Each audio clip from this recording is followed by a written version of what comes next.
Pero es un momento extraordinario.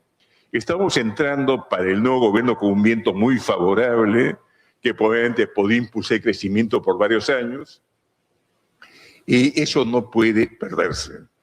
No podemos arriesgar realmente que estos vientos favorables que están impulsando la economía fuertemente puedan disiparse. Y esa es la tarea del nuevo gobierno, que no se interrumpa realmente esta dinámica favorable. Perú vive el mejor momento inflacionario en 150 años, pero cuidado con arruinarlo, ha dicho el presidente del Banco Central de Reserva del Perú. Se refería al siguiente gobierno, cual sea. Es que estamos en un crecimiento de todo, inclusive de la agroexportación, que aporta varios puntos del PBI. Además, dijo que por todo lado había crecimiento y si bien es cierto, la pobreza, la desigualdad y todos estos problemas no se habían enfrentado, el suelo está parejo en términos de inflación, lo cual es muy bueno. En medio de este ruido político, la vacancia, el temblor institucional, el señor Velarde, en un homenaje que le hizo hace pocos días el Colegio Ingeniero del Perú, soltó quizá el discurso más brutal, técnico y políticamente incómodo de los últimos años, que pasó un poco desapercibido por los cambios que hemos visto recientemente. Perú, dijo, vive el periodo inflacionario más bajo de los últimos 150 años. Y mientras economías aún luchan por domar a estas cifras, Perú exhibe unas que, según Velarde, son hasta envidiables.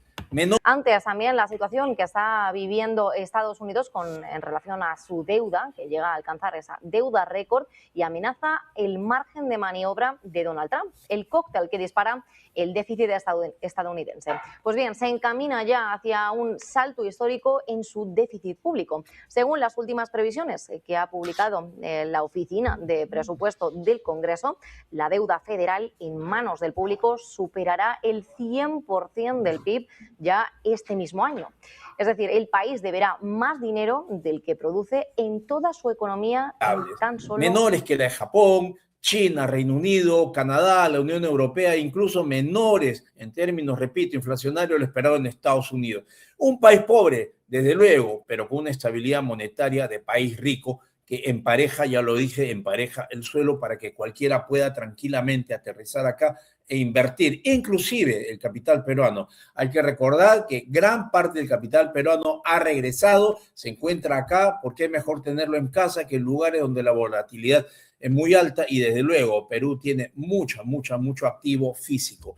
Velarde recordó que muchos prefieren olvidar un hecho de que Perú tenía una inflación que llegó a ser de millones por ciento, no solamente del gobierno anterior a Alan García, sino de la suma de gobiernos que hubo, un 36 años de crecimiento per cápita cero. Todas estas cosas son parte de un paquete que va a quedar para la historia y que, lo repito, se presentó en cuanto al homenaje que se le hizo en el Colegio de Ingenieros del Perú. ¿Por qué no lo escuchamos y sacamos cada uno de nosotros las conclusiones? Y realmente estamos disfrutando ahora el periodo de inflación más baja continua de los últimos 150 años. O sea, durante, no digo los otros pioneros, sino durante Raimondi, incluso la inflación era más alta. Y eso creo que es una muestra del esfuerzo que ha hecho el equipo del banco en los últimos años. Somos también el país de la región de Sudamérica y México que tiene el periodo de inflación más largo de un dígito. Y eso creo que también es importante. Mencionó la inflación Fernando Sillones del 90. Realmente cuando uno ve incluso la depreciación, las cosas son más impresionantes. Lo que es el siglo, el sol se ha fortalecido frente al dólar, casi 5%. Monedas, estoy hablando de los 5 países que mejor se manejan, inflación los grandes, Brasil, México, Chile, Colombia. Brasil se ha depreciado más de 150, México más de 100, Colombia casi 80, Chile 60. Ahora la comparación esa tal vez no sea la válida. La comparación válida sea, en estos 25 años nos hemos fortalecido, como mencioné, casi 5%. En los 25 años anteriores nos despreciamos 10.000 millones %. O sea, son realmente números inimaginables.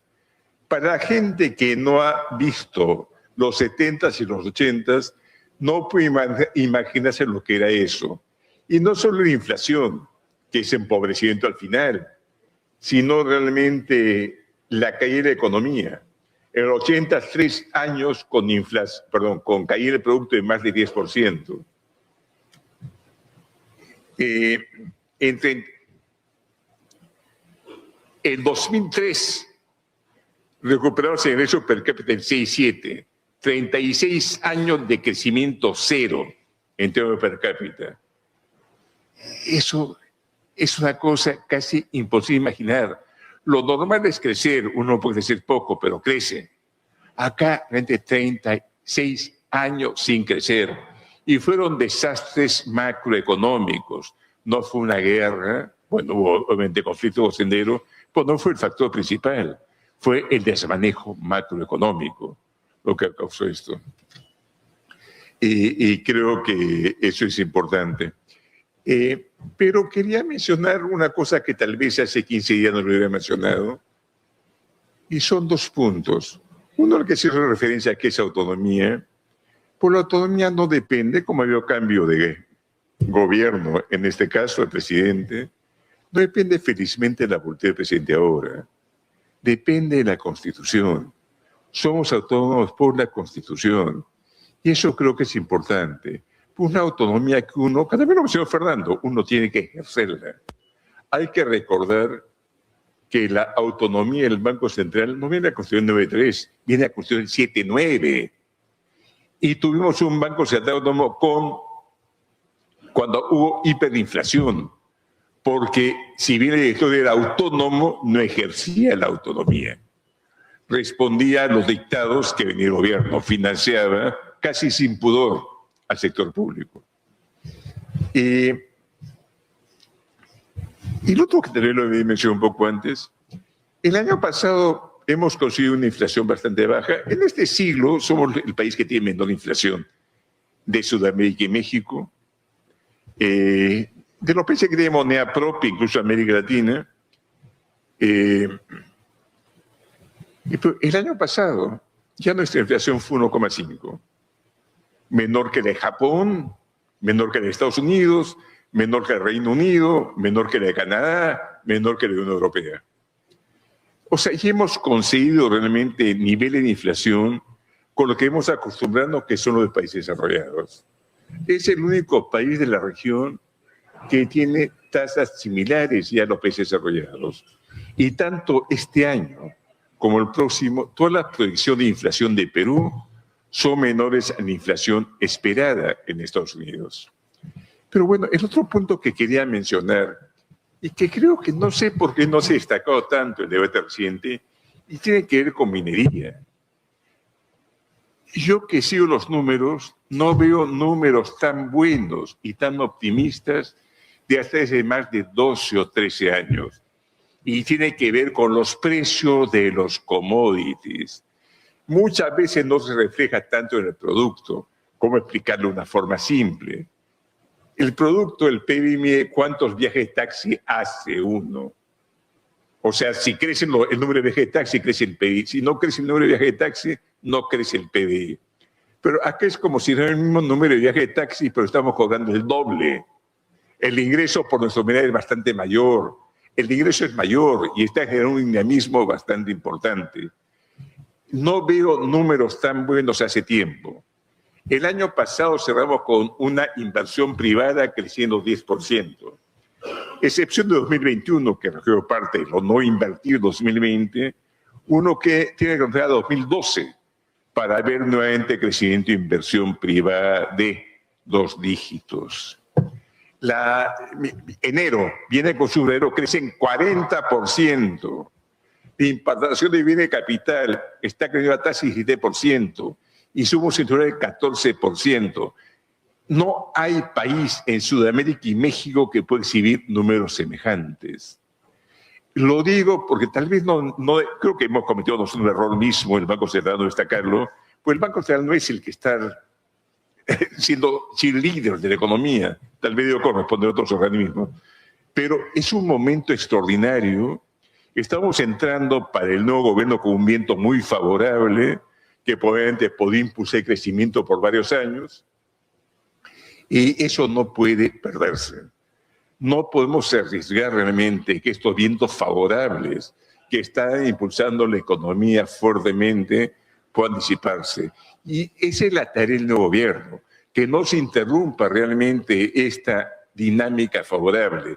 Y podría seguir con las cifras. Miren ustedes, el año pasado el empleo privado ha crecido 6.5%. Los sueldos, la masa salarial creció 9%, términos reales 7,5%. ¿Se imaginan qué es que la capacidad de gasto crezca 9%? ¿Cómo dinamiza eso consumo? He visto algunos economistas diciendo que por retiro FP no tiene nada que ver cuando la masa del sueldo crece 9%, cuando realmente tenemos estos precios excepcionales. Incluso no solo commodities, no tradicionales. El país de la región donde más han crecido exportaciones no tradicionales ha sido Perú el año pasado. Crecieron en volumen 15%. El empleo que ha crecido en el sector agrícola, Fernando conoce bien el sector, pues no es solo el sector agrícola. El empleo del sector no agrícola creció 4,6%. Eso es el dato, es las planillas. Son los datos que tenemos de salud, o sea, son datos firmes, no es una encuesta. Que en el resto de la economía, no el sector agropecuario que creció lo más, el empleo crezca 4,6%, le está mostrando este dinamismo que no se veía, como digo, hace 12, 13 años. Y realmente íbamos a entrar a un periodo tal vez sumamente positivo de varios años. Y lo que sí me preocupa, y creo que debemos luchar todos, es que esta situación no se interrumpa, que efectivamente el nuevo gobierno que sale elegido puede entrar con vientos favorables y esta dinámica siga. Mencionó alguien al comienzo cómo el crecimiento redujo la pobreza. Realmente los años de alto crecimiento que hemos tenido hasta 2013, en esos 8 años anteriores, la pobreza se redujo más que en China. Los resultados han sido impresionantes. Obviamente somos un país pobre. Como mencionaba, creo, Fernando, no hay forma que progresemos si no tenemos un servicio civil mejor, una burocracia sana. Realmente nuestro nivel de salud, educación, no corresponden siquiera al nivel de ingreso per cápita que tenemos. Incluso para una gente mayor, la educación está peor que hace 60 años. La calidad de sus unidades escolares de hace 60, 65 años era muy superior a la educación pública de ahora. La atención en los hospitales de salud era mejor. Bueno, ahora hay profesión médico, pero fuera de eso era bastante mejor antes.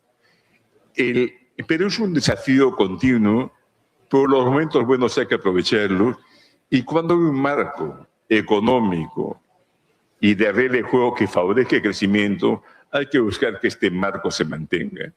Y para ya no esté demasiado, no te agradezco el homenaje, no quiero merecerlo. Es un equipo muy grande del Banco Central, como mencionó Fernando, el meritocrático. Hay 2 cursos del Banco Central. Uno, el de Economía, que tenía 60 años, que antes se incorporó, y hace 20 años uno de Finanzas. Manejamos reservas, hacemos muchas operaciones internas. Entonces tenemos que mandar a los muchachos realmente a formarse también en los mejores centros de finanzas del mundo. Y los que no son de estas carreras técnicas, usualmente también buscamos favorecerles. Miren ustedes, pongamos un miembro del TC que estuvo en el Banco Central, maestría, graduado en la mejor universidad de acá, por maestría en la Universidad de Texas, doctor en la Sorbona. Pues ese es el personal, incluso en áreas no técnicas. Pero eso no creo que sea atributo solo del Banco Central, es algo que debe ser el resto del sector público. Cuando veo en Estados Unidos y converso con la gente de Secretaría de Tesoro, del Alto o del Estado, uno ve que son profesionales de primera, gente que causan casi envidia frente a lo que uno ve en otros países. Porque creo que estoy extendiendo demasiado, nuevamente le agradezco profundamente.